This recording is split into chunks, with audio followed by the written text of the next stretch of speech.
What's up, everyone? Welcome back to StrangeCast, a Life is Strange podcast made by fans for fans. I am one of your hosts, Adnan, and of course, our other host, Adam, is here. Adam, how are you doing? Oh, I'm doing good. I just watched the Xbox 20-year anniversary stream. I was disappointed that Jet Set Radio Future was not backwards compatible, but that's neither here nor there. Lighting some incense right now, and I got a kombucha flavor that I've never tried before. So hey. I am doing pretty well. Why is my incense not lighting? Uh-oh. Whilst he's having those difficulties, welcome back for a new episode. This is recording the 15th of November. I think we're going to go out a week after this is being recorded. This week, you'll see on my channel, we have the interview of Erica Mori for Life After Strange, which I thoroughly recommend you watch because she is one of the most entertaining human beings I have ever met. And there is no punches pulled in that interview. Which Adam as well, I should tell you as well, she calls me a dick in that. she goes, well, did you watch my Anastasia interview? You can be honest. No, I haven't. It's still on my watch list. Like, I'm honestly going to be talking to my boss soon about like working less because I'm so behind on everything. Well, it's that clip that I did with Anastasia on Twitter where I said like, who would you choose as your distraction for Diane, Katie Bence or Erica Mori? And I flipped that question in the middle of my interview with Erica, and Erica was like, "You're a dick," and I've been insulted by Erica Mori, Alex Chen's actor. I will take that all the way to my grave. But it was thoroughly entertaining. I hope you do enjoy watching it. As I said, genuinely incredible human being. And that's just one plug for this. But I think we've obviously got an episode ahead of StrangeCast, so we'll focus on that. Not much in the news, but we've kind of changed topics up, including a very juicy, meaty main topic, which I probably imagine will be the title of this video, if not podcast. But Adam, we're going to start with the OG Life is Strange developers, Dontnod Entertainment. There's some news that's come out, and obviously it's a job posting. If you'd worked in the industry as long as I did in the gaming industry, this was a nightmare of job specs, building news websites. But from this, we're going to go to, what's the website called? Segment Next. And they have done a story on the 28th of October. They're saying that Dontnod Entertainment has an unannounced project in its active pipeline, which possibly be a brand new intellectual property. So taking Twitter a couple of days ago, online sleuth Phasian Shake pointed out that Dontnod Entertainment has been working on an unannounced, action-packed role-playing game in Unreal Engine 4. The only other clues to its gameplay include a mention of a challenge provided by the antagonist, which may relate to the combat design the developer has been focusing on. Dontnod Entertainment held the first two episode-based Life is Strange installments in the franchise. There was also another Life is Strange True Colors installment, which was released last month, but that was held by Deck 9. That's last month, September. Yada, yada, yada, yada, yada, yada. And there's, including this as well, Dontnod Entertainment has shifted its focus to its own intellectual properties. The developer made its debut last year with self-published intellectual property Twin Mirror narrative adventure, which received praise for its visuals, but which was marred by critics for its character development and gameplay mechanics. Chinese behemoth Tencent acquired a minority stake in Dontnod Entertainment in early 2021, which the developer noted will help in its self-publishing ambitions. Hence, by that account, the aforementioned unannounced action role-playing game potentially stands to be a brand new intellectual property and not continuation of existing franchise. So if this is a rumor, it's based on a job spec. I think that was taken from LinkedIn or in terms of someone's profile. I don't know who the profile was. I just saw that these screenshots are tweeted by this person. Adam, I will let you take the floor first here. Your reactions to this. So the finder, Phasian. I'm going to say Phasian. I'm going to say Mr. F. But he's pretty adamant to say that this is going to be a new IP, but he says he's guessing a new IP. But I'm even looking on the comments of his Twitter find here, and one person saying like maybe a new vampire game, probably Remember Me Too. But both those games, well, vampire probably not, but possibly because it does say action RPG. Yeah, which Vampire was. And it encountered designed integration with the challenge provided on game's antagonist. So it's possible that this could be Vampire 2, but there's some, like I said, the new rumors are saying that it's working on unannounced RPG. So it could be a new RPG. Now, I haven't beaten Vampire. So when I say it could be Vampire 2, I haven't beaten it. I got halfway through and there was other games that came out. So I don't know if it ended on a cliffhanger or ended on a way. It could be a sequel. I don't know. I have played, not Tell Me Why, Twin Mirror. I did play that. I will agree that the graphics are great. Storytelling, so it's kind of interesting to think about. Now, Remember Me 2? Definitely not. I will put my life savings on the line there to say it's definitely not Remember Me 2. First of all, I don't think Remember Me was an RPG at all. Could always change to it, but I think Remember Me is kind of said and done. Like that's just, I think they want to. It was action adventure. Remember Me. It was action adventure. It wasn't an RPG. But then again, Assassin's Creed was action adventure, and then it turned into an RPG. So every game can turn into an RPG nowadays. So I think this is exciting. There is two possibilities right on the table here. It could be Vampire 2, or it could be this. Now, I believe the yeah, I know what you're about to say when I say this, but I believe the composer for Vampire, Oliver, oh no, what am I forgetting? It's Oliver De Veer, I think his name is pronounced. But he did say the other day, now he is also designing the sound design for Dying Light 2. But, he put out some tweets here and there. He is, working on a new composition and all that. He was the sound designer for Vampire. Connections could be going there. I don't know. It could be either one. Yeah, it's obviously, this is obviously a rumor. Take it with a grain of salt for what they're showing. And it's just it's a spec from someone's LinkedIn profile saying what they're working on. We know that they're working on 6 projects. They confirmed that last year. The head of... was it Oscar Gilbert, the CEO of Dontnod, confirmed that last year. So working on 6 projects. It's not going to be Remember Me, even though I know people love that. Not. That was published with Capcom. With Capcom? It was Capcom, yeah. Yeah, with Capcom. And even I've got the Wikipedia page up here, and it says in an interview with Oscar Gilbert, they admitted that while Remember Me did okay, only Life is Strange's unexpected success saved the company from a quote-unquote very difficult financial situation. So the likelihood you're going to get that is very unlikely. And obviously IP will be owned by Capcom in this, if I'm going to go for that. So I'm taking that off the table. I don't think that's going to be the case. It could be Vampire 2. I think Vampire did well in terms of the audience and the way that it did. I know I haven't played Twin Mirror or Vampire actually yet. I will be playing them. They're on my hit list of games to play.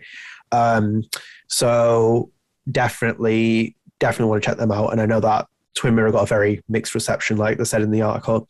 And Vampire was a bit more well received by fans from what I can tell.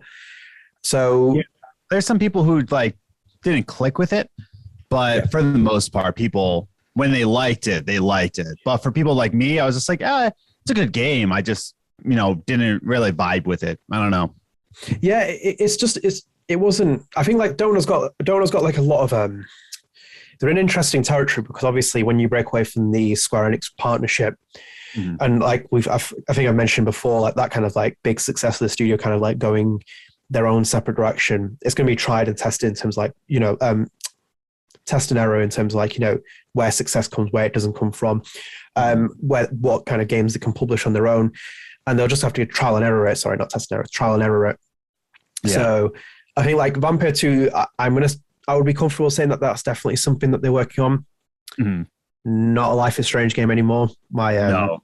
Especially RPG when we're putting it that way. Yeah. I think even if it is Life is Strange, do we want it to be an RPG? I don't want it to be. No, I mean, I'm just thinking more in general in terms of the earlier conversations where we had, when we think maybe they were working on a Life is Strange game. I'm pretty convinced now that they're not working on a Life is Strange game based on just the directions of things have gone.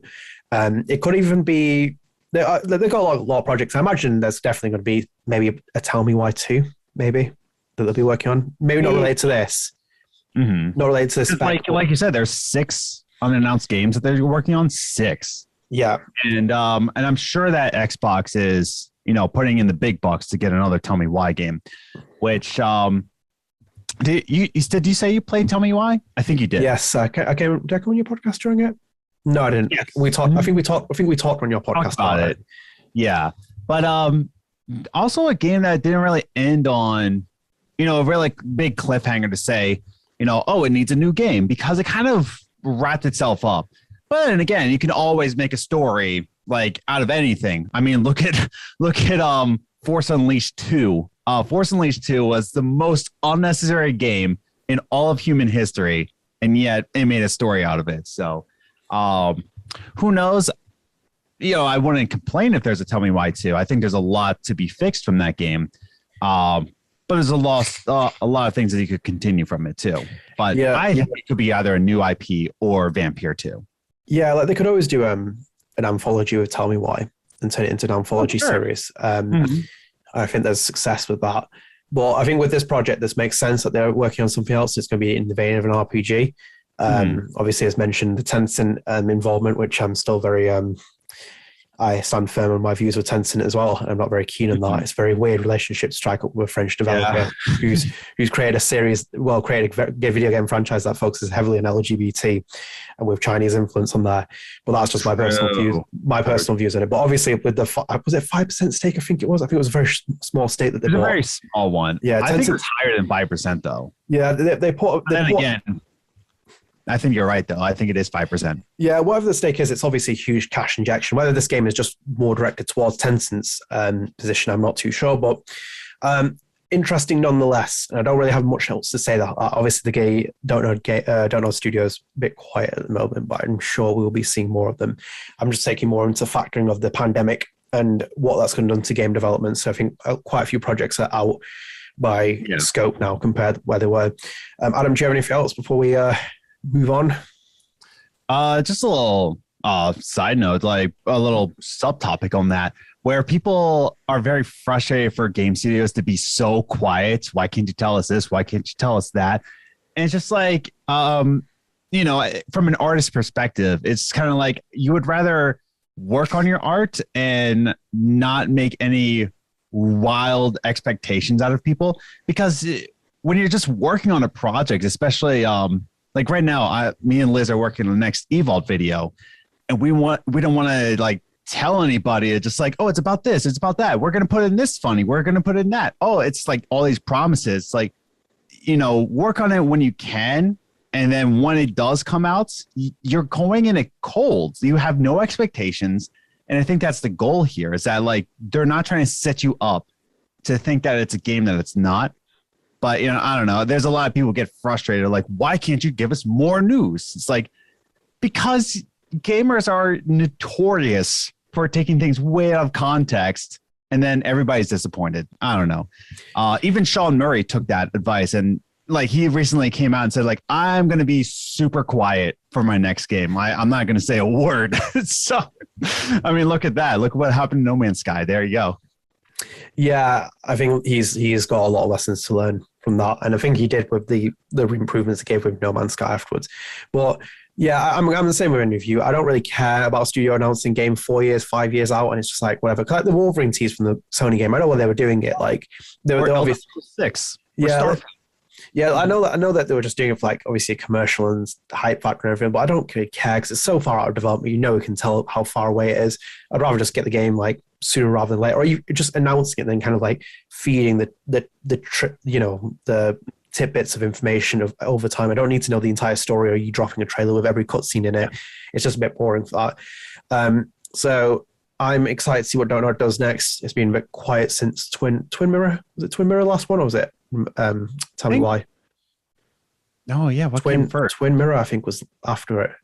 I think Twin Mirror came out after. I'm pretty sure. Yeah. I think if off the top of my head, I think Tell Me Why was August, and then I think Twin Mirror dropped in October. November. Well, I think it was October. Yeah, I mean that makes sense, and I think like just because of the development period, I think that's going to be a thing. And obviously, I'm very excited to see what the Montreal team is focusing on because they've been very quiet.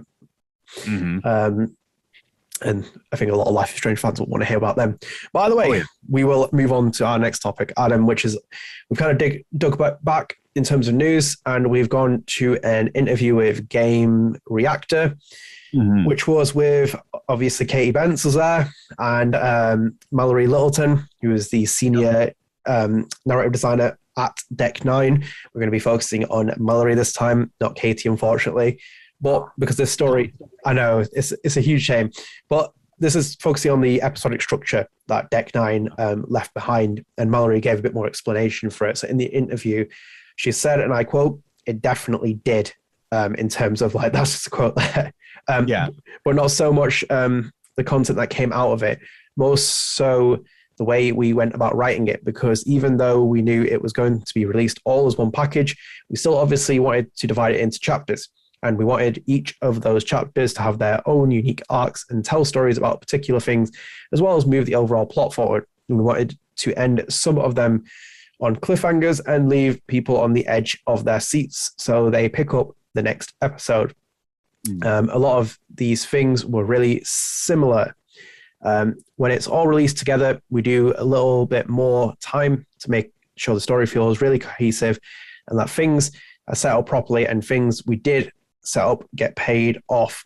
And so we just get a little bit more thorough about crafting the entire experience when we get to release with the whole game at once like that. It was really interesting. So that was in reference in terms of them dropping the episodic structure. Yeah, I mean, like, this is kind of like we're on our topic areas about us, where we stand with the dropping of the episodic releases. I think, like, I love the episodic releases. I'm still one of those purists for it. I love that genre.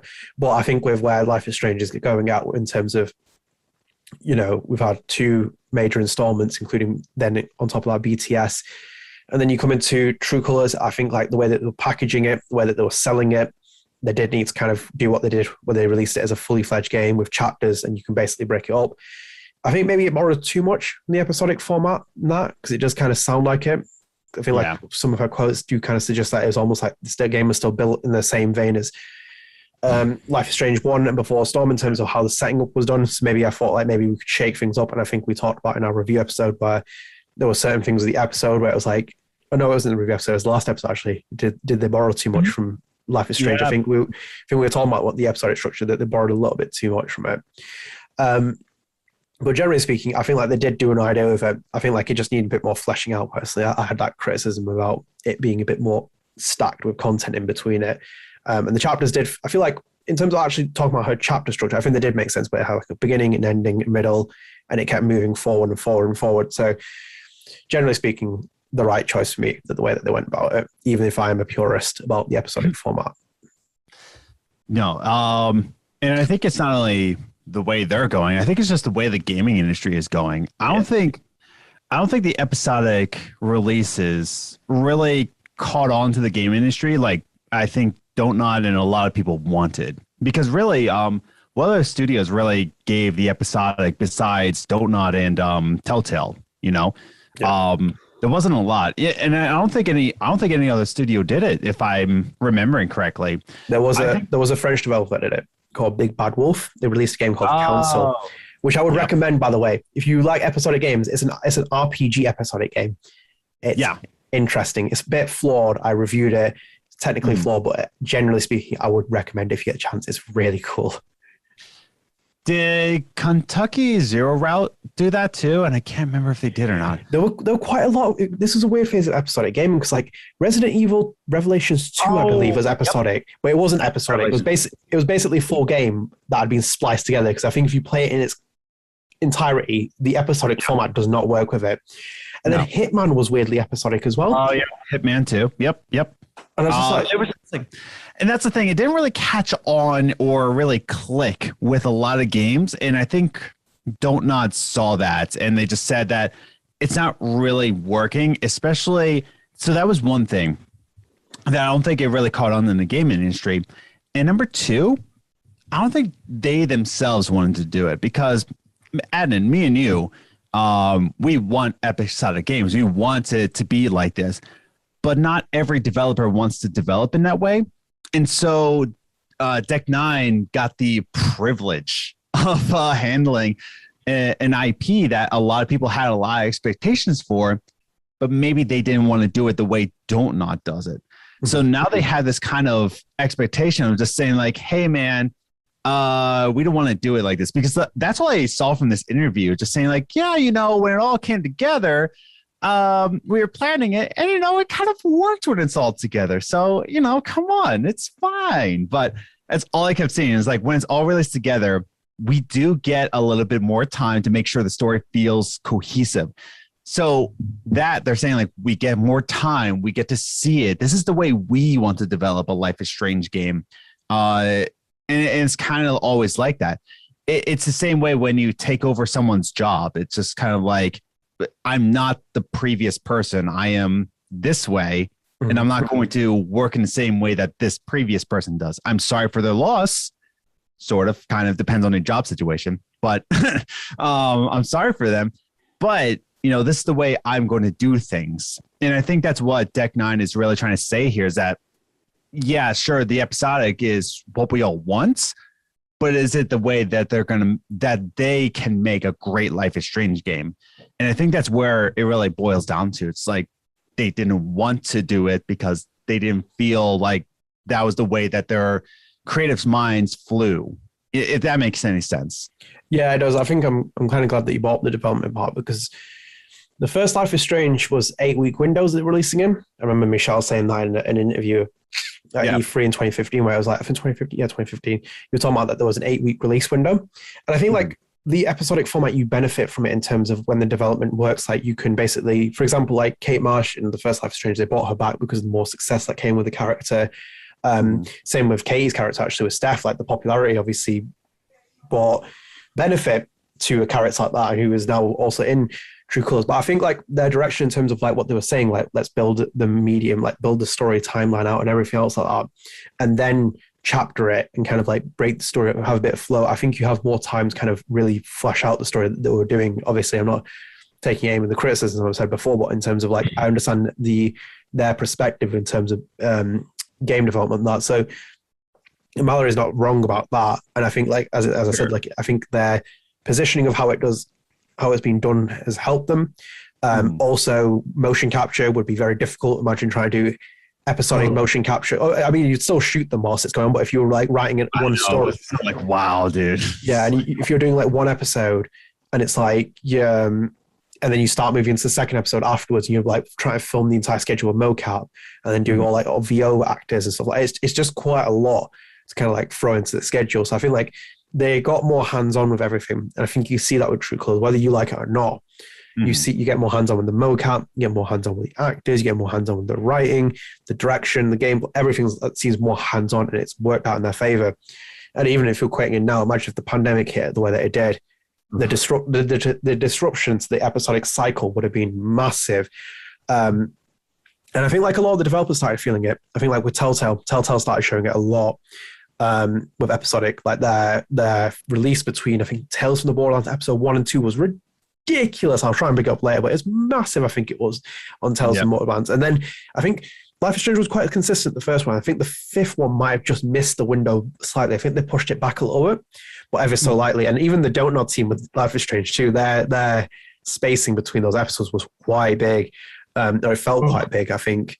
So like, I think generally speaking, it's a hard nut to crack with episodic gaming. I think it's quote unquote dead now, the original format, the Telltale buzz factor. And I think that was kind of coming as well because you can't do it repeatedly. And I think, like I said, had the series been the exact same, and even from a purist, I love that format, you would have been a bit like, well, why are they doing it four entries and it's the same thing? It's like, why don't we just like release the full game Netflix style? You have to change with the times. Like Netflix dropping entire season episodes. Like imagine original TV trying to do it now. They'll do a weekly episode. Even Netflix is starting to go into releasing it week by week. Like right now, I'm watching the Great British Baking Show. And I know, man, it's huge drama, man. But they're releasing that week by week instead of all at once. So, and same thing with Disney Plus. Disney Plus is releasing their shows week by week. You know, think of the Marvel series, like why am I losing it? Scarlet Witch, but it's not called that. Oh boy, I'm in trouble. But like they release their episodes week by week as well. So I think it goes back and forth in a way that each developer, each kind of person wants to do it their way. There's some shows that Netflix just releases all at once, and there's some shows that they release week by week.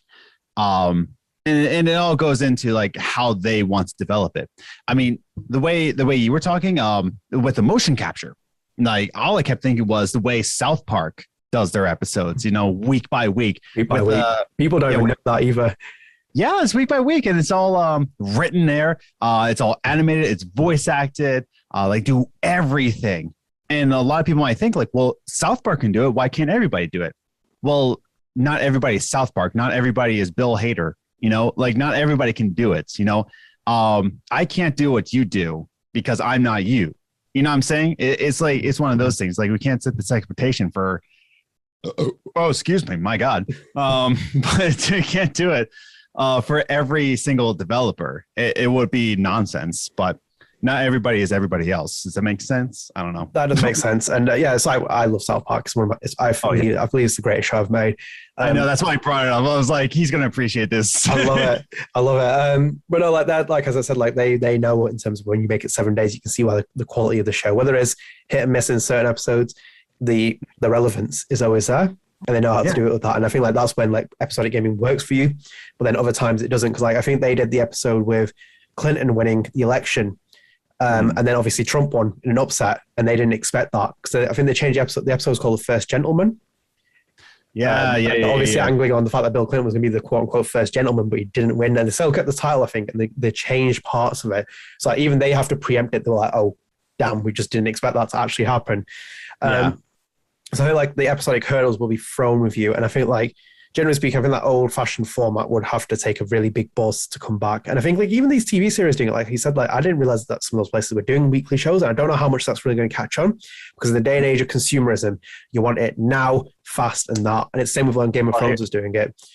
Here's the thing. You know why they're doing it now? They actually put out a report. Disney Plus, Netflix, they all put out this report. Why they want to do week by week is because a lot of people are taking advantage of signing up for the 2-week trial, and then they'll just leave.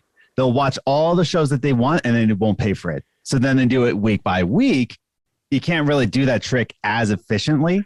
So it's probably also competing with standard television, isn't it? Cable network. Like they're basically pushing into that because they've got the on-demand, all that other stuff covered. Now it's kind of like, let's take out the main competitor, which is television, which they won't, I think, for the time being, because it's just too valuable. Network television will be a thing for a long, long time. Whether people agree with it or not, it's like you are not the demographic.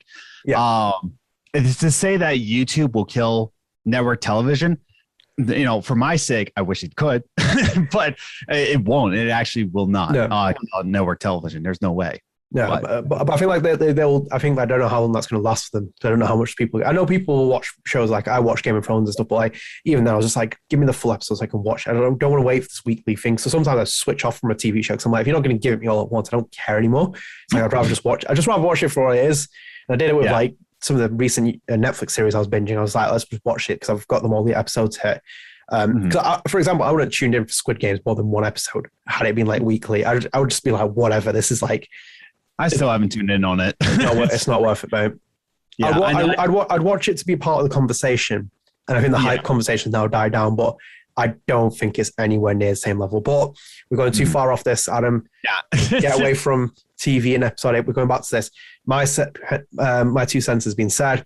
I think we're safe to move into the next topic and the main topic of the segment. Obviously, like we said, there's not much news going on at the minute. It's a bit of a quiet period, but we do have remasters coming in very soon, so there'll be more stuff to talk about and also more topics to talk about in general. But I thought I'd throw Adam this big topic, which was a very, very big one, and I've been thinking about it for a while now as well. And obviously, if it should be the title of this video. If it's not, I'm going to kick myself. But the idea was obviously is Life is Strange 1 the greatest episodic video game of all time? I'm actually looking up a list right now of all these episodic games. Oh, Half-Life 2 does not count. No. Stop it. We're talking about specifically the episodic boom period that kind of happened during the Telltale era with all the other kind of like sprite games, like obviously, like I mentioned, the Council, any others that came out of it that were very cohesively episodic structured, not the mess like Resident Evil Revelations 2 was. Or Hitman. I'm talking about pure episodic story-driven game in the kind of vein that we expected in the market not too long ago. Putting my bias aside, and I have to say that very valid because I feel like if anyone comes onto this show and sees that it's StrangeCast and they're new here, you might be thinking, I'm like, oh, you're obviously going to say Life is Strange. Putting my bias aside, if it's not the top episodic game of all time, the best, greatest episodic game of all time, it's easily one of the top 3. Yes. But I would make a very good argument for it being the greatest episodic video game of all time.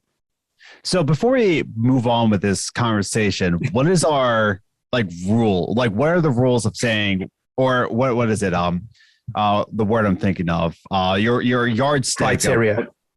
Thank you. What is the criteria? I would say episodic. I would say a format, episodic format with like pushing 3 episodes. Say if you wanted to conclude BTS in this, you could. So more than 3 episodes, 5 episodes with like a season pass normally. That kind of structure that Telltale had in place, Dontnod had in place. Other developers have followed suit with it. So you have like 5 episodes or 3 episodes, however many it is, fully episodic, released over a period of time. I would still put True Colors. I would put True Colors in the conversation if we're gonna try and push that argument. I think it's no longer defined by the episodic format. But I think if you wanted to make an argument, if you could, but more or less released episodic with that structure in mind. And I think more or less, unfortunately, it's going to be part of that thing of like it's point and click, choice driven. It falls into those games were basically built around that. So I'm talking about that would be my criteria from, unless you want anything to add to that. I would also say, why is it necessary to be episodic too? Yeah. Because of course, Telltale really pushed the limits for what was needed for episodic, like the Batman Telltale series. That was just unnecessary in all sorts of levels. It was just so unnecessary. Not as much as Minecraft. No, yeah, the story, Minecraft Story, or what was it called? Minecraft Story Mode. It was story mode. Okay. Yeah. That was unnecessary. It was just unnecessary. It was just a lot of like walking and chopping. Is it necessary to be episodic in this way? And also, each choice has to deliver. Like each episode has to connect with each other. It can't be just episodic for the sake of being episodic. Mm-hmm. Not in a way of purpose, but also a way of choice-based. Time lapses, and your choices go off of the basis of each other. But as I say that, okay, hear me out. So can I make an argument for a certain game? Yeah, adding on to that before you do, gameplay and story combined. They'll add into that. Yep. Okay, so just like that, I'm going to make an argument for an episodic game. Now you have to hear me out here. You have to hear me out. Adnan, you're going to hear me out? Just about gone. Mass Effect. Now what? It's like, hear me out. Mass Effect can be qualified as an episodic video game because with the criteria that we have, it has to span on 3 different episodes. Mass Effect 1, 2, and 3. Andromeda doesn't count. Andromeda can go die. But it spans off of these 3 things. And also, each choice, all the choices you made in the previous game will carry over to the next game. So Mass Effect 1, all the choices will carry over to Mass Effect 2, and all your choices you made in Mass Effect 1 and 2 carry on to Mass Effect 3. And BioWare actually made the plan to make all 3 of these games into one trilogy. They had a game plan as they were making Mass Effect 1 to make it into a trilogy, to make it into episodes. Very long episodes, but episodes nonetheless. So before we go into why Life is Strange is one of the best episodes, can you agree that Mass Effect trilogy is an episodic series? I think you might be pushing a bit too much for me. Oh, come on. I did hear you out. I respect your opinion, but I think I was thinking more about a competition between the Telltale boys and the Dontnod boys. That's why I was like, I know, I'm just trying to put in a third option here. Listen, I deal with American politics and we only have 2 choices. It's like, no, there's also the Green Party. We can have 3 choices and the Independent Party. But it really comes down to 2 different parties. Now we have to have Dontnod and Telltale just feeding the conversation. Yeah. I think if we're going to go off that traditional format, including all those criteria, and we built those criteria during the show with our 2 different views, I think it would be between the Telltale games and Life is Strange 1 to compete with it. I would make a good case for Life is Strange 2, but I don't want to open a can of worms. But we'll go back to Life is Strange 1 and Telltale games. And I think For me personally, do you want my top three? I think would Yeah, go I for was the going top to ask three. you what's your top three, and I'll give you my top three. Do you want to take a guess? Okay, so of course, Life is Strange, the first one. Yeah. And of course, Life is Strange 2. No. Oh, really? Nothing, not in top three. No. Big advocate for it, and wow, that's a shame. So I'm going to guess the Walking Dead series. Yes. Walking Dead season 1 specifically. Yes. Okay, Walking Dead season 1. And I'm really trying to think. Oh, wasn't there a Metal Gear game that was also episodic? No. Okay. I actually mentioned this game during this episode. Oh, dang it. It was released in the same year as Life is Strange from Telltale. Oh, was it you did mention one. Oh no, now I have to go back in my readings. Ooh. Do you want me to tell you? Yeah, go for it. It was Tales from the Borderlands. Oh yeah. That was also a good episode too. Like I like that. That's not in my top three though. Ooh, wait, whoa. It's not my top three because, and that's the thing. It might be in number 4. You know what I mean? It's still good. It's still in my top 5, but it's not in my top 3. Put it that way. Life is Strange 2 is now in my top 5. It's in my top 20. Obviously, yeah. We'll revisit this conversation another time, guys. There is a topic about Adam's position on Life is Strange 2, and we will change him and convert him. I will replay it before we make that episode. I will replay it. I'll give it its fair chance. So yours is, okay, in no particular order. Yours is Life is Strange, Walking Dead Season 1, and Tales of the Borderland. Is that in no particular order, or is it in order? That would be the order, actually, if you're guessing it. Okay, I can respect that. I can totally respect that. It would be tight between Tales and The Walking Dead, but I think I'd put in that order if I was going to bang on to your points. And I think your three, obviously, Life is Strange 1. Sure. Hopefully. Thank God for that, right? Yes. Otherwise, it's going to be like a big can of worms. Going to say The Walking Dead. Yes. It's a tie between season 1 and another Walking Dead one in a series. I'm going to say 2. No, not 2. Surprisingly enough. Oh, please don't say Michonne. Please don't say Michonne. No. Right, okay. It's going to have to be. It's going to have to be the 4th. Yep. The final chapter. Final chapter. It's a tie between season 1 and final. I can't decide between the two. It's just the final chapter would be up there, but I think for me, because of the collapse of Telltale in between it, the first 2 episodes feel really meaty, and then it kind of just rushes to the finish line. The remaining 2. And that's the thing. I don't think it's the game's fault, and I hated that it happened. And I kind of didn't really like the ending of it, but as a game, a cop out, didn't it? Is I just kill her off? Come on, like. I know. I was just like, oh, come on! Like that would have been a great ending, but you know, there were great scenes. I feel like one of my favorite scenes in that episode, where it's like when AJ grabs a knife and he's in the barn. He's like, gets ready to fight. It's like that. You just feel like you're like, yes, come on, AJ. It's like, here we go. It's like you feel for it. So those are your 3. Two. Sorry. So number 2 is tied with season 1 and final. And then Tales from the Borderlands. What's the 3rd one then? You're never gonna guess it. Is it Back to the Future? No, I did not like Back to the Future. Really, I love Back to the Future. I love movies. For sure. I even got like I showed you on Twitter. I got the DeLorean. Yeah. Forza Horizon 5. I didn't like it. Like it wasn't as bad as I thought, but I don't think it was great. I really enjoyed that Telltale game that they did. I might have to replay it. One of the more recent ones I played, because I've gone through all their games now, all the episodic games, and I played that recent. I was like really buzzed off. I was like, this is actually really well done that they were doing with this. I have to replay it, and I have it. Go on, what's number 3? Wolf Among Us. Oh, damn. I can't believe I left that off. Yeah, Wolf Among Us, man. That was a great episodic series, dude. Oh my God. I can't believe I left that off. I completely forgot about the Wolf Among Us. I recently played it as well. That's the thing. A lot of people forget about it. They love it, but it kind of leaves their list. I don't know why. It's not really a game that sticks in your mind, but when you do play it, it's a fantastic game. The intro. Yes. Oh, it's so iconic. It's so good, man. It's so good. That's what I mean. That's in my number 3 spot, Wolf Among Us. But that's why Tales of the Borderlands is number 4. But for me, Wolf Among Us just made it that much more, where it hit that number 3 and Tales of Borderlands number 4. Yeah, that's right. I think we should whittle the list down. I think I'll make you a compromise.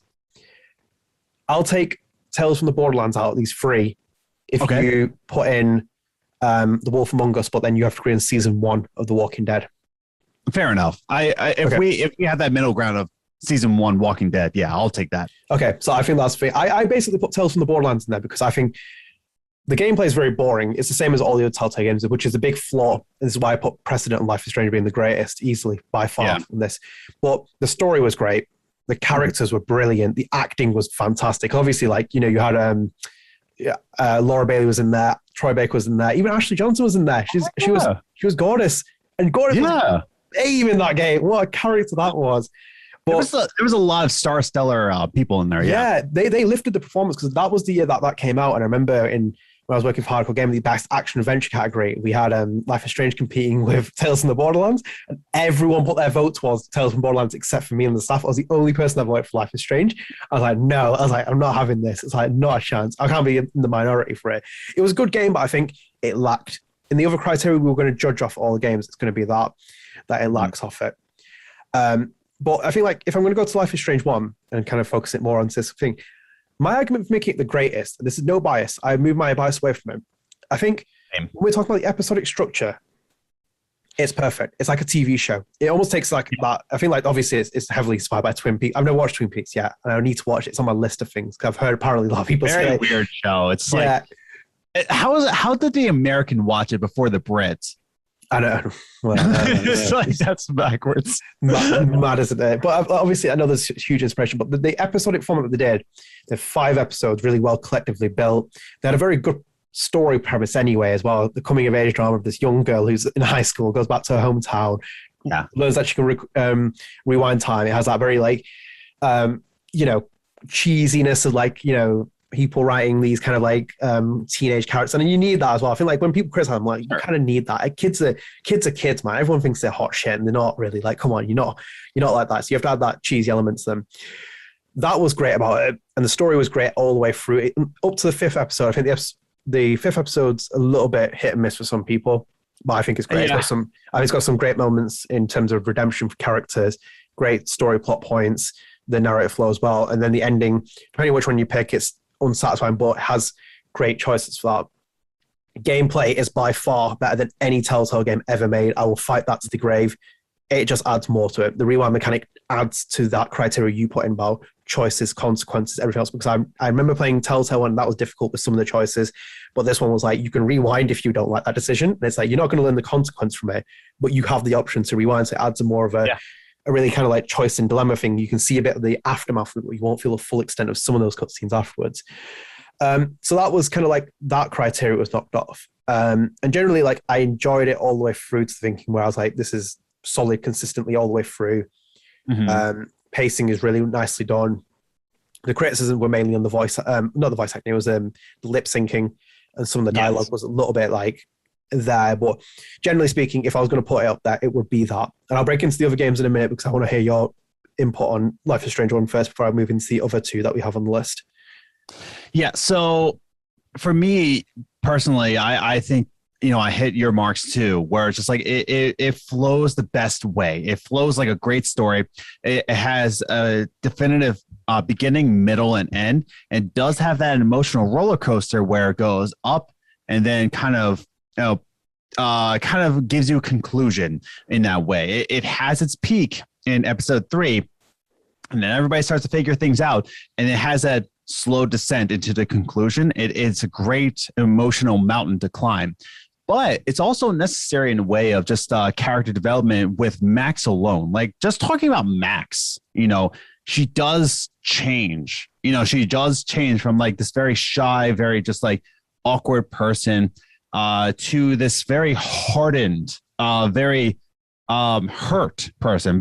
A person that's gone through 30 years of life in just a week. You get to see that in her. From chrysalis to butterfly. Yes, from chrysalis to butterfly. Exactly. I mean, that was the point. But even characters pointed out that they just said, like, Max, are you okay? You look like you're on a mission. Oh, you look kind of hurt. Like, you look different, and it's only been a Monday through Friday.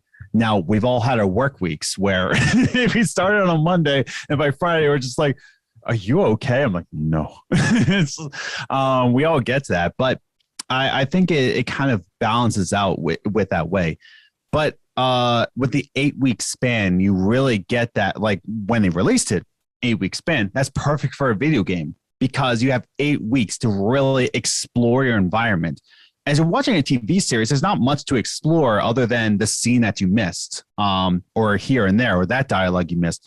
But in a video game, there's so much more you have to explore. There's so many lores you have to read through a journal. There's a lot that you have to unpack there. So the fact that I'm still playing Life is Strange right now and I missed things in Life is Strange 1, it has a lot to explore in that way. So I like the emotional roller coaster. I like that there's a lot of things to explore. And I think that it was very necessary as an episodic game. Part of your input as well, I'll let you take this, continue over it. Obviously, you started watching Lost. Yeah, go for it. Well, I'm going to keep you on this as well. I'm just going to inject a question for you. But you watched Lost recently, and I don't know where you're up to in it, but I'm not even on season 2 yet.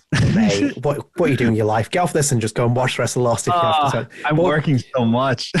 the essence of Lost and why it's one of the greatest shows of all time for me is like it gave conspiracy theories, like the amount of stuff that people are asking, like when they get to like later in the season, like what's the smoke monster? What's this? What's that? I'm not going to try and spoil it. What's this? What's this? Did you find that with Life is Strange? Because like after each episode, you're like, hang on a minute, who's killed Jefferson? Who's killed Jefferson? Who's killed Rachel? Who's killed Jefferson? Well, yeah. Who's killed Rachel? Why is Nathan this? Why is that? Why is this? What, were you asking like 1, 2, 3, or 4, 5 questions? Because I remember the Reddit threads were just like mind-boggling for this. I don't think I was asking as many questions as it was with A Wolf Among Us, which we'll get to. But that one I was asking a lot of questions for.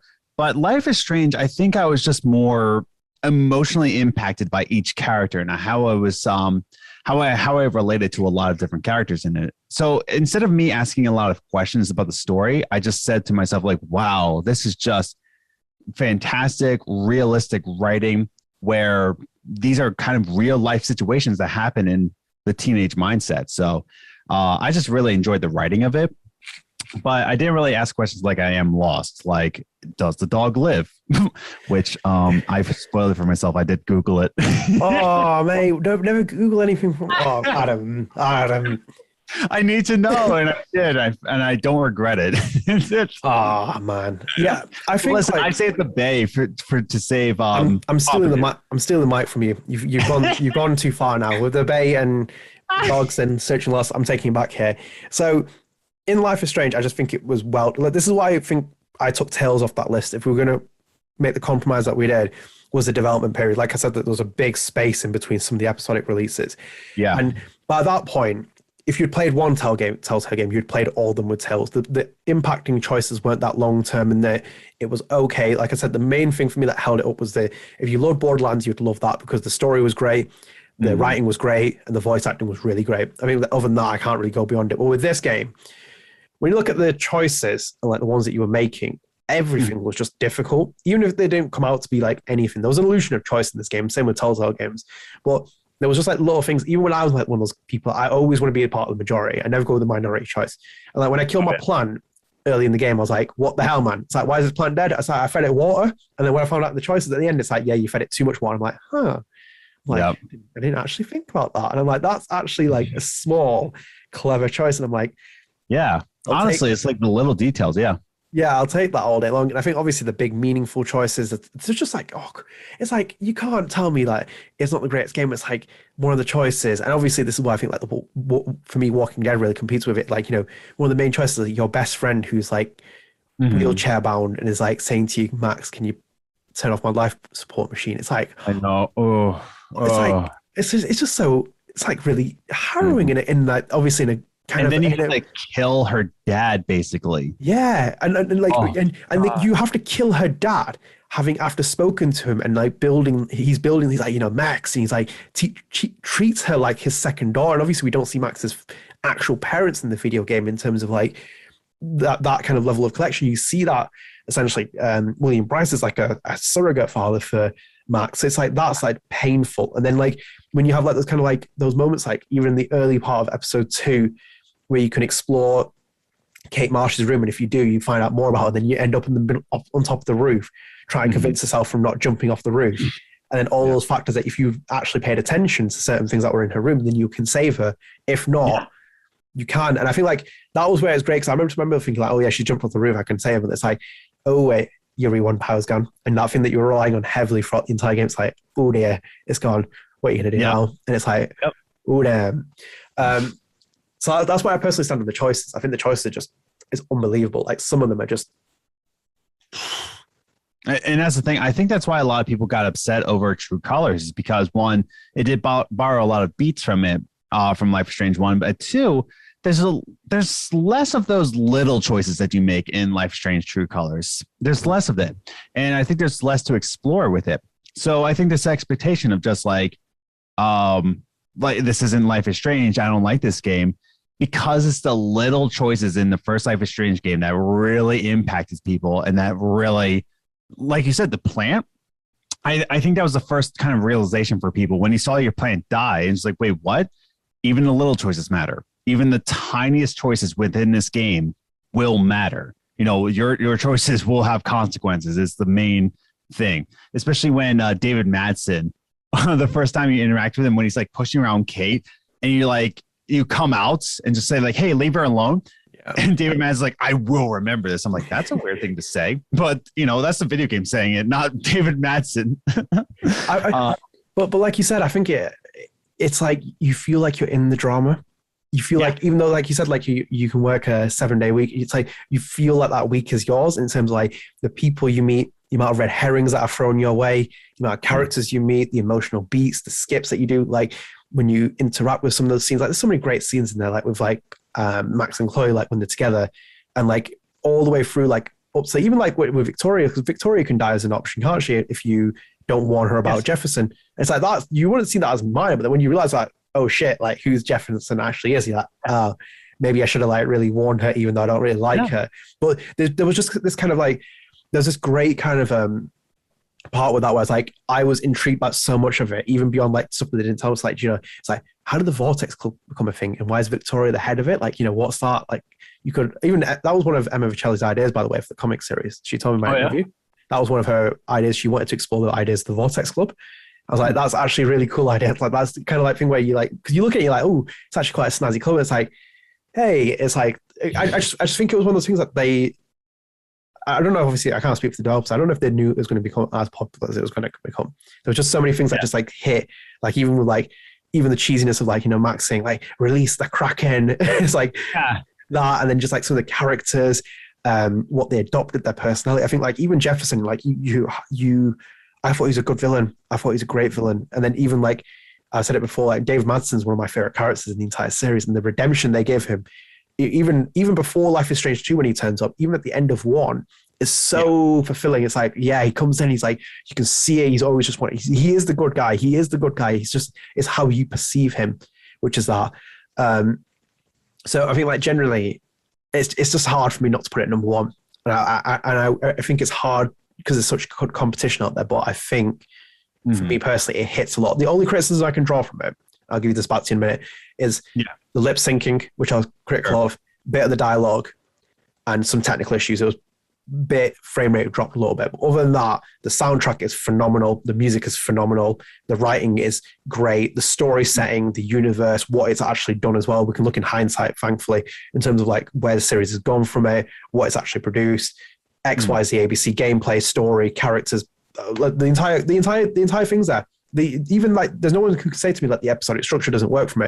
5 episodes just feel like naturally like you're watching a show all the way through. It's like, it's just going through well. And it even structures the 3rd episode the best as well. Every season has to have this weird thing with like filler episodes. And that one was like a great filler episode because you explore 2 great characters of Max and Chloe, and you explore their father as well. And that's a great character. And Joyce as well.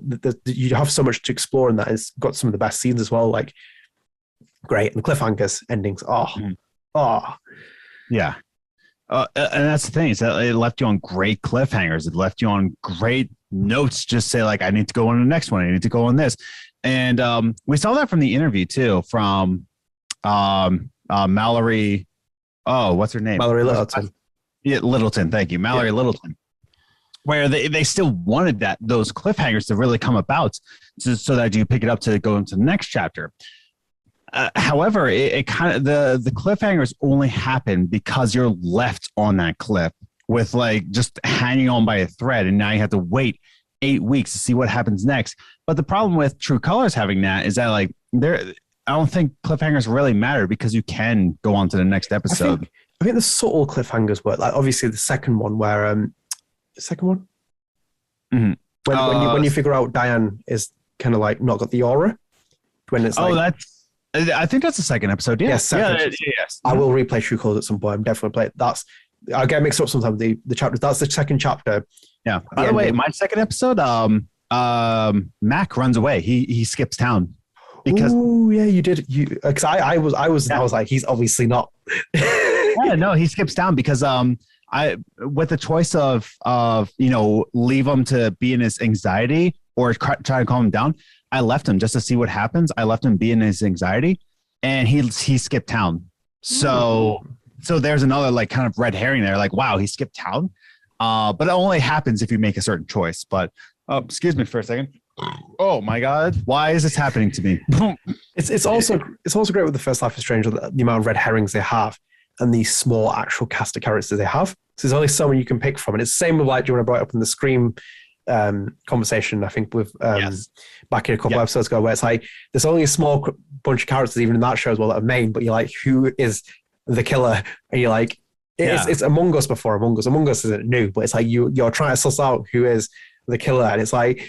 Yeah, it's just difficult because it's like, yeah, that guy is definitely it, and it's like, no, maybe that's a bit too obvious. And then you kind of move back and forth, and they protect the story well because it's like you have so many different stories. The coming of age story of Max Caulfield is the main one running through. Then you have the Rachel Amber disappearance. Then you have this one going through, and then that one going through, and then Chloe relationship with Max one going through, then Chloe and Rachel. There's like one main arc with like loads going around it. So I think I've hit a lot of my beats. Have you covered everything you want to say about this? I think I covered everything I wanted to say, yeah. Okay, you want to move on to The Walking Dead?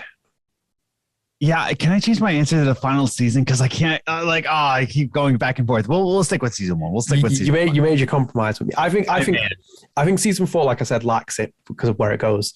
Yeah. I just think like there's just, obviously it doesn't like really fit anyway when he puts the hat down, and there's some really great moments in it. It's a really good story, but I think it lacks it because of how fast it flies through to the end. It's just a bit like, hang on a minute. It's like someone just shifted into third gear and just going straight down the finish line as fast as possible.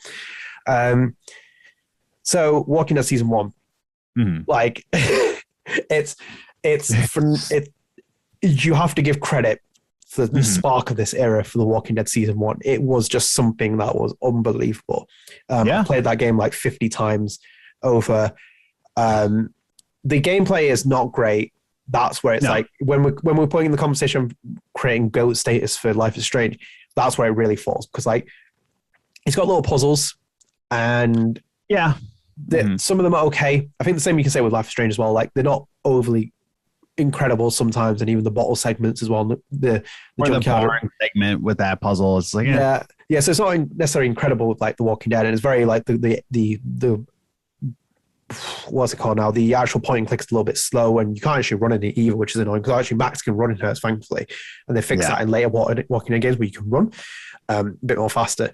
But generally speaking, the 5 episodes of the first Walking Dead season are fantastic. They are great, and the story of Lee, Everett, and Clementine is damn. It's good. It's so good, like because you make all these choices pretty much as a parent, but also realizing you're not her parent. You want to make her protect herself, but at the same time you know that you're trying to find her parents, so it's just kind of like this off bounds of like should I protect her in this way, should I teach her how to do this, but should I give her hope that her parents are still there, with the whole Ducky situation. That was a doozy. Ducky and the father's name, Ducky's dad, Kenny. Yes, Kenny. Oh my goodness, Kenny is like the best, in my opinion, one of the best characters in, if you're making choices right. It was the best character in like all the segments here, like all the series, depending on the choice on season 1. And that's the thing, is that Clementine really played her parts, and I know that you're partial to this, especially if you liked the way Life is Strange 2 went about that. You have to teach this person, to be a better person. But there's a lot of morality that's involved, and that's what this comes down to. Life is Strange was more about solving the mystery and going through life as a teenager, but I think there's a lot more moral dilemmas within Walking Dead season 1 than there was in Life is Strange 1. Am I wrong there? No, I think you're right, because I think like you've hit that on the nail of the head, where it's like we have the benefit of obviously again hindsight, where we see what happens with Clementine's story. So I feel like you're more satisfied watching. So obviously we just had the one incarnation of Max and Chloe, but you have some mentions of Arcadia Bay and stuff in like True Colors and too, but you don't see this evolution of the Clementine character. Everyone loves Clementine. She's so sweet and innocent. And then you're there, like you said, the moral compass, deciding, do I kind of like expose her to the real world? Do I say this and this and that? And then you see Clementine's evolution go across the series. So I think you have that hindsight with what the first Walking Dead does is great in terms of like the lessons that she takes on board. And then I think like, obviously, like you said, in the fourth one, you have that flashback scene with Lee when he turns up and she's in the caravan and she's like, I feel like, what should I do, Lee? And it's like, she's still that little girl deep down. So like, this is why I know when you made the final season. And even when she's with AJ in the fourth season, she's like, he's like, what's that? And it's like salt lick. It's like, she's like, don't lick it. He's like, why? And she's like, and she obviously it goes back to the first season when she she asked Lee that question. But I think like the actual character of like Lee is fantastic. Like there was no. This is like for me one of the best parts of the industry at that time, where it's like no one was really caring about the fact that it reminded me a little bit of Night of the Living Dead with like George A. Romero casting a black character in the lead role, and no one cared about it. Well, actually, I feel like now people will look back and be like, oh, it's so relevant. And maybe at the time I wasn't there, that I didn't see, but when I saw it, I was like, oh, this guy's the main character. Same with Lee when it was happening. I was like, no one making the conversation about this huge, incredible black male. I was just like, this guy's cool. They've built him really well. He's got a really interesting story, great character, great choice. And then obviously they bring Clementine in it. And the match pairing is just like great, obviously. And the same with the voice actors that they brought in for it. It just flows like so naturally. And like you said, Kenny, you bring in other characters, you bring in like Ducky. There's a lot of it. Obviously, I feel like the story becomes a bit more concentrated. So it just becomes Kenny, Clementine, Ducky, like, and then they bring in the other two characters as well that you meet in the railway. I can't remember their names out now. I can't play it. But like they bring it, they make it, and you bring in Ben as well, that annoying character from the schoolboy. Yeah, oh god. But I like the choices obviously, and I think like not all the choices are important. And obviously, I think a lot of you heard that famous Telltale, they'll remember this and whatever else like that. But like generally speaking, some of the big choices do mean a lot, because I feel like how it folds out towards the end, and then when you realize who will come with you to find Clementine is really cool. But again, that doesn't actually make a difference because you still find Clementine anyway. So it's like that is an illusion of choice. But it's cool, like it evolves over time. So all the characters you've treated and the way that they act will see you that way. But well, it's not even that. It's like not even who will have you find Clementine, but even the little choices will affect, will people listen to you when you yell out, "You're eating people. You're eating people." And it's just like, oh, you're full of crap because of the choices you made. Or they'll believe you right away because of the choices you made. So it's just like the things that you announce and your leadership role will affect you by the choices you made, which is, in real life too. Yeah. Yeah. I feel like that's where they nailed it. It was just a really special game. I just remember getting to that scene where Clem is with Lee and it's like, she's like, you have to kill me. It's like, and they give you rightfully so. They did the right thing where they give you the choice to walk away from it if you want. So you have to do that. If there's only some games where I feel like you can do that, where it's like one way option. For example, like Metal Gear Solid 3 with the boss, like you have to kill her. Like you don't have a choice. Solid, yep. Of course, yeah, of course.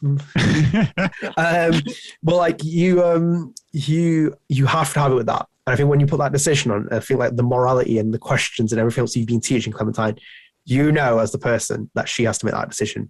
And I think like that helps you.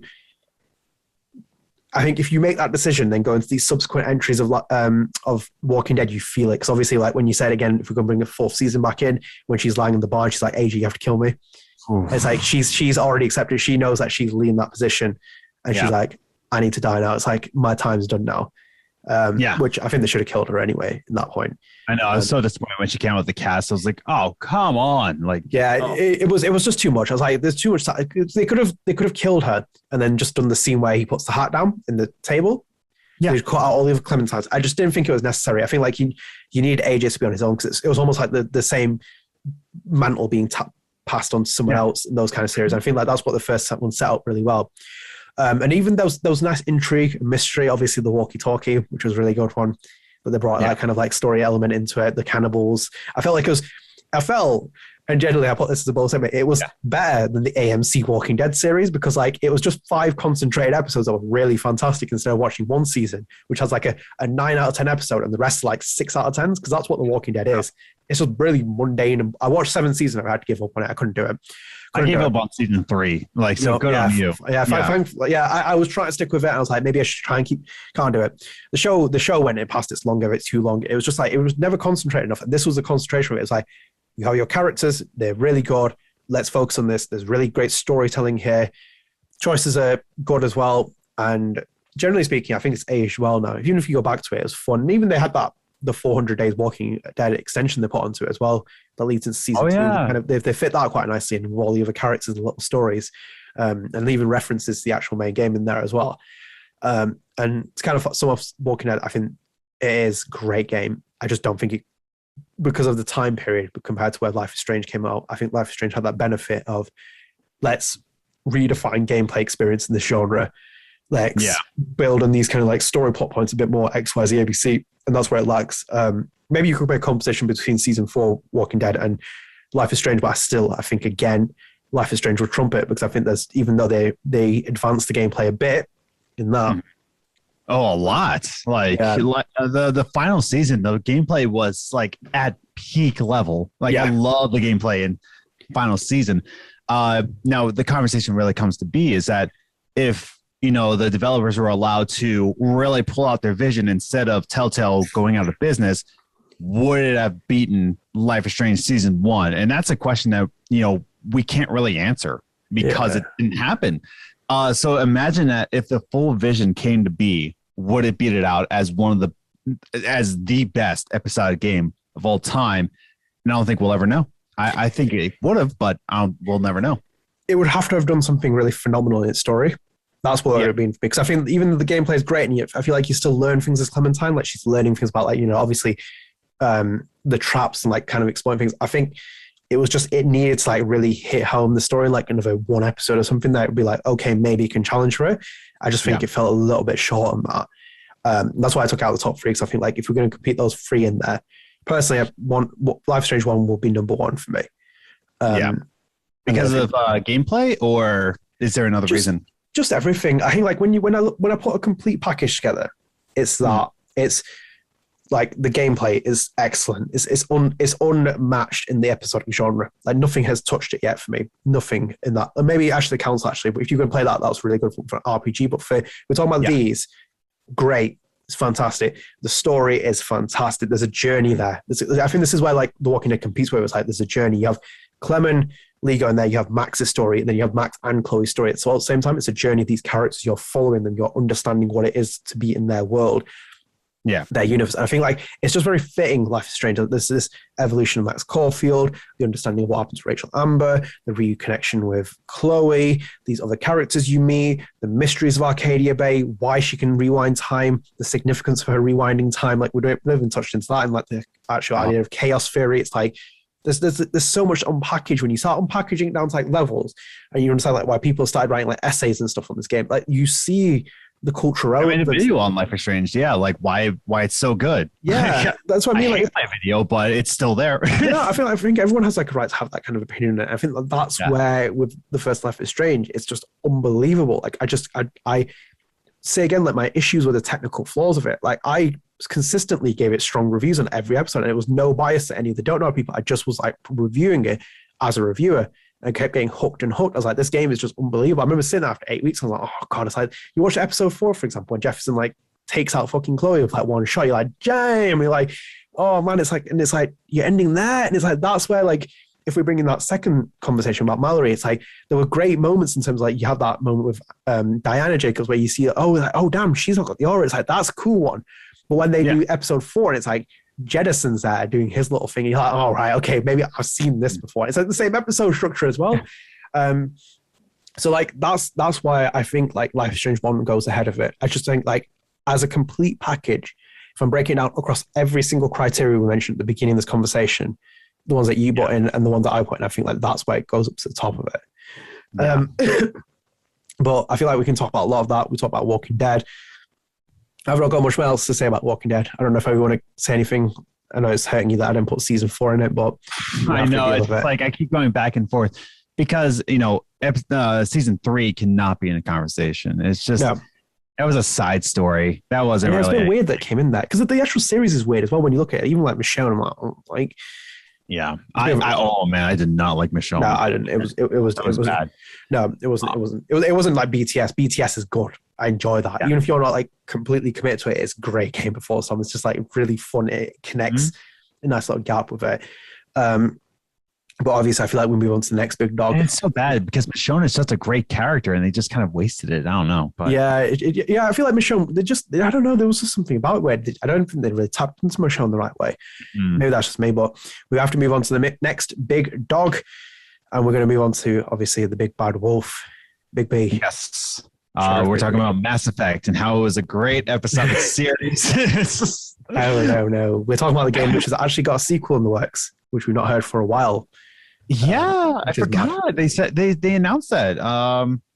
Here, let me just do a quick Google search. I just wanted to type in Wolf Among Us 2, and I just want to see if there's any updates. Obviously, we are talking about the Wolf Among Us, like Adam has said, which was one of Telltale's games that came out. Was it 2015? The Wolf Among Us came out. It's a sequel to the 2013 game. 2013. Okay, I was 2 years off. Out here. 2013. So we are talking 8 years since Wolf Among Us came out. Adam. Yes. I know you're totally engrossed, but I'm going to have to say to you, you're going to have to take the floor for here because you started this conversation by pointing in the top 3 and knocking Tails out of the rankings. I know. And that's the thing is that, that's crazy. No, I'm just like trying not to age myself because Skyrim just turned 10 years old and that already crippled me. It's been like 6 consoles as well. I know. And it's just like, and now to find out that Wolf Among Us came out on the 360, it's just like. In between this, do you know what the most depressing thing I realized a couple of days ago? I was like, when I die, they'll still be porting Resident Evil 4 into Skyrim and GTA 5 on things. I'll be dead in the ground, and they'll be porting my game into literally everything. Will. They honestly will. It's just like, it's a shame, but it is what it is. Adam, refocus. Let's go. Yeah. The Wolf Among Us. So for one thing, this was developed as, from a graphic novel, if I remember correctly, that this was a French graphic novel and then they put it into a series. And I love the noir sense of this. I love the mystery behind this. And there's such a huge mystery of like trying to get this and get that. And you have to collect information from this person. Here's a red herring. Is it an actual red herring? Why are they doing this? And some of the red herrings got killed off and you just thrown in such a loop. In each episode, it kind of throws you in loops. Rather than Life is Strange, kind of giving you that emotional roller coaster, the noir setting within this is kind of like relationships building and understanding who people are, what their backstories are, and trying to collect a theory of like, okay, this person didn't do it because of A, B, and C. Or the pig is a good person because of A, B, and C. Should I send my pig back to the farm? Maybe not. Should I give him another pack of cigarettes? I don't know. But but at the same time, to say that's necessary as an episodic series, it kind of, it's a good episodic series, but is it necessary as an episode? I kind of want to go into a game that's I just played recently, Backbone, which is a Russian indie game. That's very noir-esque, that's solving things, but it's not even episodic. There's chapters, but that's the thing. Like it's Act 1, Act 2, Act 3. And it kind of reminds me in the same way of Wolf Among Us, but it's not an episode. It's not episodic. You get to solve the mystery. You're thrown into loops just like Wolf Among Us is. But it's not as necessary as it should be. But I want to hear your thoughts. What's that? I'm going to keep it on you for a minute. So to counteract that, I don't want to take apart your argument, but do you think it's a different kind of episodic genre kind of game? Because like the other two that we mentioned are very specifically focused on choice and consequence having a big impact. And I think this one's more about around the character you're playing specifically in a very minor way. But I think your choices go into, I don't want to say who lives and who dies, but kind of like choices into like who gives you information, who doesn't. If I'm remembering right, I feel like the choices played a different role than morality or they were like central to the story in terms of like you could take X path or Y path for interrogation. If you go down this path by accident, then this place will get robbed whilst you're doing something else.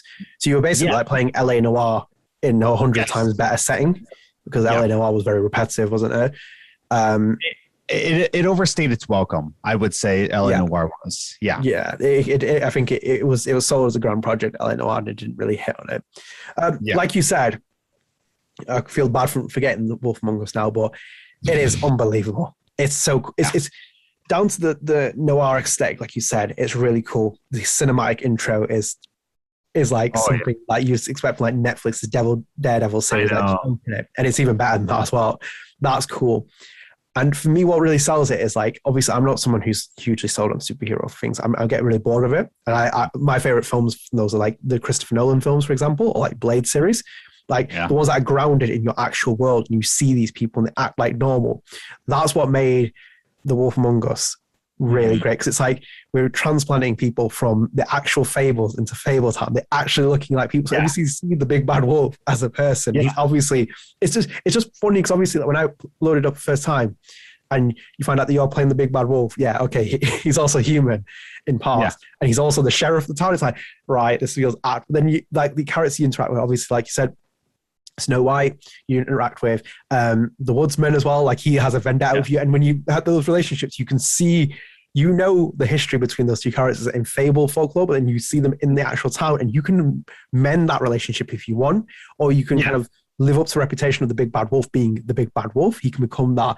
And I think the way that the story is told, I think like the choices aren't incredibly like, oh wow, it's like, you know, life is strange. Oh, I kill my plant. Oh, it feels like. But like you said, there's kind of thing where you can keep him a grunt. You can like not give the pig cigarettes. You can be the moral enforcer of the town. He's a grunt essentially, and I love grunt characters as well. It's like my favorite, like Cloud Strife, Solid Snake, Altair. I love the grunts. They're always the greatest characters of all time for me. I feel like that's what really captured him in Big B. He's like so great.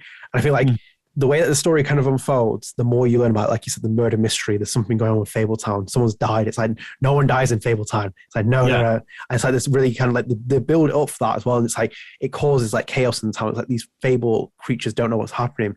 And obviously you feel quite powerful as well. And I love that the fact that how long they hide the fact that you actually are the big bad wolf in terms of you can actually transform into it. Because that moment when Big B transforms into the big bad wolf, it's like, because you see his eyes change. It's like, yeah, I know. It's like, fuck, it's like someone is going to die now. It's like, that's where I was like, my excitement really stood up for the Wolf Among Us. I was like, damn. It's always when they announced this new game, I was like, this is going to be, I'm excited for it. I'm like, I know Telltale's gone through a completely different transition. We don't know what the hell we're going to get with a sequel, but like, if there's one series I'd love for them to go and tap into because it's great, and the ending is like up there. Challenges, I think probably Life is Strange, if not better than Life is Strange, I think, actually. Yeah. And that's the thing. That's why I put it in my number 3, is because the way it concludes makes it necessary as an episodic series, because you had all this time, you had all these choices, you split up different roads and different paths. Going back to Backbone, I wasn't really satisfied with the ending. You know, I feel like because I beat Backbone in an afternoon, so it didn't really feel like I accomplished anything. Whereas putting it as an episode, you know, you had all this time with the characters and you spent time thinking about your choices, where the conclusion really kind of set the mood, like not set the mood, but it kind of made you feel satisfied with the ending, you know? With other games, you're just kind of like, oh, I beat it. There we go. Who's your favorite character? Besides Bigby? Yeah. I'm trying to remember the pig's name, because the pig was my favorite character, honestly. He's like, I love his character arc. He's just like, that's just funny as well that he lives with the pig as well. Like, it's just like, it adds to the character of like, the big bad wolf is living with the actual pig. It's like, he's not even a comedic like relief. He's just a relief. Like, he's just such a, trying to think of like what kind of actor he would be. Cause he's not, who am I thinking of? The short guy from. It's the enemy of my enemy. It's basically like almost like and you're living with them. And it's like, oh right, here we go. It's like yeah. I just love the dynamic between Big B and what's the pig's name? There's a name for the pig, and I can't remember. Yeah, pig's name. But I love him, and I just love his nonchalantness. I love his calling out of Big B a lot. It makes you think. What was it? Colin. He's one of the three little Colin. pigs. Yes. My favorite part is the wiki is Colin is one of the three little pigs. He features he's featured as sort of roommate for Big B Wolf. Yeah. He's just kind of there, isn't he? Because he's just like he's not going to Fable. Yeah, like it. I feel like because for me the ending is unbelievable because like, I didn't expect it to come. And I'm obviously, I've obviously spoken on this podcast. Oh, I know the endings of these games and I figured them out. I was so engrossed about all the other things. I was like, this shit is getting wild in Fable Town. And then that happens. I was like, huh? It's like, I did not expect that to happen. I was like, ooh. And it's like, they just set it up so well. Like the music, the art direction, like you said, the noir thriller. I'm like, I'm so cheesy for that stuff. Because I wasn't a huge fan of Bioshock Infinite's Burial at Sea. I think it was underperformed, but the actual aesthetic, obviously we see when Elizabeth turns up at Booker DeWitt's office and she's like very, 40s aesthetic. It's like, oh, this is like so cool, like the noir kind of thing. And some people can pull it off. And The Wolf Among Us is like that. It's just like that noir style. It's like you see Big B come in, he's like got the shirt, and you see like Snow White turn. It's like, it's a great game. It's a great game. And I think like it rightfully for me deserves to be in the top 3 if we're going to put them in the games that we're going to do. And yeah, generally speaking, I feel like, did you feel like they could have done more of the choices? Or do you feel like my argument swayed you in terms of like, I think it's a different kind of like choice and consequence? It definitely is different from Life is Strange, from the way choice and consequence works with Life is Strange, because it affects how you're going to do choices later on in the game. It affects the whole world around your game. Whereas I think in Wolf Among Us, it kind of affects your direct path and your the way you police the town, kind of like your morality and kind of that kind of way, where it kind of relates to Walking Dead, but again in such a different way. Those are the only 2 games that can really stand out from Telltale. Really, is Walking Dead and Wolf Among Us, and also Tales of the Borderland. But those are like the standout games where they're so different from each other, the way the choice and consequence works. But at the same time, I do think, okay, so can I go into why I think Life is Strange is still better than Wolf Among Us? Yeah. It's only one real reason. And I think we've been talking about this, is that like we're nerding out about the relationships of Colin was one of the 3 little pigs and is the big bad wolf. We know that story. We know Snow White's story. We know the Great Woodsman, his story. It's kind of like we're kind of dorking out. It's like, oh, I know that reference. There's no references in Life is Strange. You're going in completely cold. You don't know anybody's story. So you're left with this mystery of just like, I don't know the relationship with this person or that person. And you're slowly trying to figure that out. What's the relationship? Why is Kate so sad all of a sudden? Why is Victoria the way she is? We don't know anything. We're expecting nothing. Whereas Wolf Among Us, we're kind of dorking out with like, I've never seen, this fairy tale in this sort of setting, but we have seen the fairy tale before. You know what I mean? Yeah, I think the teen drama element really helps with Life is Strange's message. So I think everyone's just kind of lived through it at some kind of extent. And I feel like you have to be a special breed of like person. I relate a lot to Big B, by the way, in terms of just being very gruntish and kind of like not liking certain people. And I feel like that's where I feel like that's harder to relate to Big B on that level, because you get, like you said, those vibes of like, you understand why the 3 little pigs are there, you know, the woodsman relationship with Big B, XYZ, all these other different characters. But with Life is Strange, like the character development's there, like that Max knows Chloe, but that's about it. And like even that you kind of figured out afterwards, like deeper into the game, the more that you play into it, you're like, oh, actually these 2 know each other. And it's like, why is she being... You don't save her in the bathroom because they're best friends. You save her in the bathroom because she's a person. Yeah, so basically it's like, so you don't know the implications of like, obviously if you'd read the game in terms of like all the way before, they obviously explain that, you go back and to Arcadia Bay to reconnect with like Chloe and all this, but you don't really know otherwise, because like you don't see it until that scene when she like drives into her in the car park and she's like, Max, and it's like Chloe, and it's like then they know each other, that they know each other well. But like that's why I agree with you that like Life is Strange like really does well with that. And I think like the Wolf Among Us has okay gameplay again. This is the syndrome with Telltale. This is why I can't put it above it, because it's like you have to be the complete package and it lacks it again. It's just like it's good because of like if you put that at 2013 and then compare it to like The Walking Dead when it was released, it actually makes it feel a bit different compared to the other episodic game that they released. But when we're just talking about the actual gameplay experience, it was okay. It was just, again, point and click. They didn't really reinvent anything. And I didn't even mention it before, but the Telltale tool engine was horrible.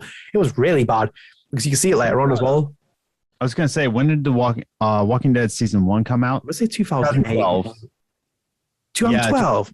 Yeah, 2012. I said 08. I thought it was longer than that. Jesus Christ. Okay, 2012. Wow. Okay. So, like, yeah, you're saying. The engine for the game was horrible because like it showed afterwards, like when they went into the incarnations of the Game of Thrones series, the Batman, like Minecraft, they were just so bad. And it's like the ones that really stand out for me in Telltale, the ones that stand out for me is the Walking Dead series, and not maybe the third season on Michonne, but like The Walking Dead, Tales from the Borderlands, Wolf Among Us, and Back to the Future. Well, Back to the Future beneath it. Those three, I think they're the three top tier ones. But the other series are just like whatever. And I feel like that second series of Batman was not even that brilliant either. But I think like out of those three, I would probably go 1 for Life is Strange, 2 for The Walking Dead, and 3 for The Wolf Among Us. Oh yeah, especially. Life is Strange is still the best episodic series because it had its purpose, it had its gameplay. You felt for these characters that you didn't know anything about. It's each episode isn't as long as, say, Mass Effect. I think Mass Effect episodes were a little too long. I think each episode is about 20 hours, maybe 30 hours long. Who knows? And that's the other thing. I think Tales of the Borderlands as well. But I think when it all comes together, when I'm replaying Life is Strange Season 1, I still think it's one of the best experiences you can play as an episodic title. Yeah, it's up there as one of the games I wish I could play again without not knowing anything. It's what it has to be up there. It's one of those, like, obviously I've got my other games that I'd love to play, like even include like BioShock 1 and stuff, but the first Life is Strange, when I go back and play it now, and I mentioned it in the True Colors discussion where I was a bit, I forget how many podcasts we've done. I think it was the Did They Borrow Too Much? I feel like when you go back and play it, I still feel like a connection to it, and like down to so much of it. And like, it didn't even talk about the voice acting. Even the voice acting is phenomenal. It's great across the entire 3 games that we mentioned in this actual conversation. But like, again, like to put Ashley Birch and like Hannah Tell, and you just can't imagine like what they made for like such an iconic character. It's just like, it's really just great. And I think I think what I was going to say, I think like there's just something about Life is Strange 1 that really connects with people. And I think like, you can even say with like, if you're going to be that kind of person, both those Telltale games have established universes, like you said. They already have like Fabletown, they have like the setting, they have the Walking Dead atmosphere. This starts from scratch. And it's like, from when you start from scratch and creating a teen drama, it's like, where'd you go? Who do you write about? What do you say? And I think like this is where I was like wholly impressed with it. And I think like for me, and on my note, before I let you go back to you, I think I will put it at the undisputed number 1 spot. And I think it'll take a lot for something to bring it down, if it ever happens now, considering where we're at with episodic games. Mm-hmm. Yeah, I don't really have any other concluding thoughts, but it's like, honestly, like I think I said everything I needed to say. Is that, I think we all wish we could go back to Life is Strange. And I think that's why we were so upset with True Colors. Like, we wanted it to go back, but honestly, I don't know if there's going to be a future in episodic games because Life is Strange 1 is such a yardstick that I don't think anybody else could really compete with it. I still adore it. I'm still replaying it whenever I have time. I will replay Life is Strange 2 though. Well, so wait. So let me ask you something. Yes. Why didn't you put Life is Strange 2 in your top 3? Life is Strange 2 is great. Yeah. The story is very good. I think it's really great. Okay. I think it just misses the beats. If I want to compare it with like 1, the music isn't as potent as it is in the first game. So it like lacks that factor of it. The gameplay falls off again. It's a little bit, it almost becomes a little bit Telltale-ish of like it's like point and click with the element of you can pick Daniel's powers. You can like tell him to move something. Choice and consequences is not as choice and consequence like Life is Strange 1. It's more about like Wolf Among Us, where it's morality. Like you question, like, should I teach Daniel this? Is he going to blow this house up? These are the kind of questions that you ask about it. Story-wise, I think it's fantastic. It's maybe a bit heavy-handed on some of the themes, I think, looking back in retrospective. But the themes are great, the story dynamics are great, the characters are brilliant. Like some of the character relationships, Karen and Sean, Daniel and Sean, Dave Madsen come back again, another redemption arc for a character who's already had a redemption arc. Finn, Cassidy, the Drifters. It's constantly moving.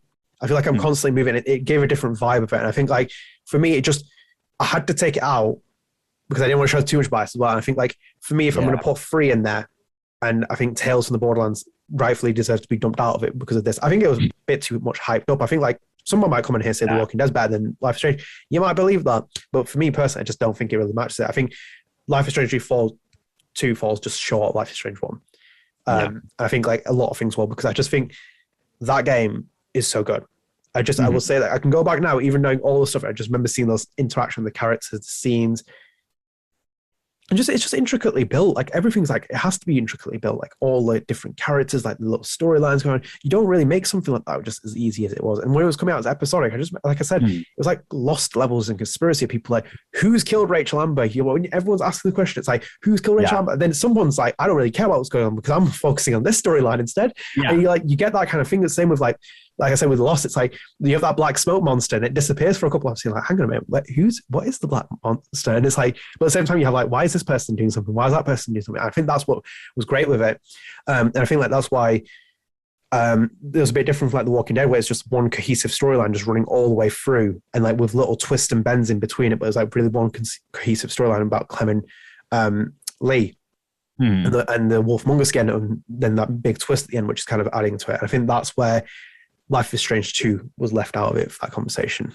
I was going to put it in to make you angry, but I was going to say, is like, I'm just curious, like, why you didn't put it into your top 3, because you're such an advadvocate for Life is Strange 2. I'm such an advocate. You will play it again, and we will have a great conversation on that.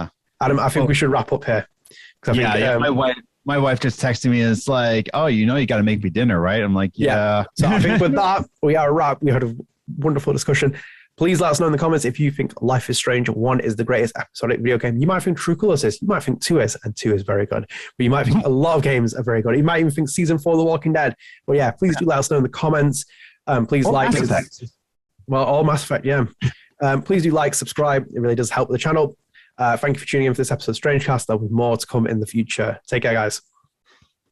Later.